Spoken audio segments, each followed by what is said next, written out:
Huwag magmakaawa, wala kang mapapala, wala na akong balak. I am more bold pagdating sa music ko. Kumbaga dati kasi, syempre naman parang gano'n naman pag nagsisimula ka, parang you tend to just follow what you are told to do. So, ng mga time na yun, parang feeling ko,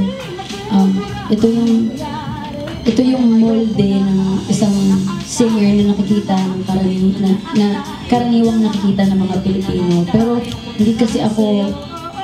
hindi ako akma sa molde na yun. So kumbaga, sa mga unang taon, I tried so hard to fit in para pag nag-perform ako, hindi ko bubuksan yung phone ko na ang dami kong bashers. Yun yung iniisip ko dati, kailangan pareho kami ng buhok. Kailangan mataas yung heels ko para hindi ako masyadong maliit, ganyan. So, siguro, I have learned to embrace myself more and be bold with my music more. Yung kumbaga, kung ayaw ng iba, wala akong pakialam kasi ito ang tunay na ako and I don't want to be just like anybody else because I believe I was made by God to stand out and to not fit in.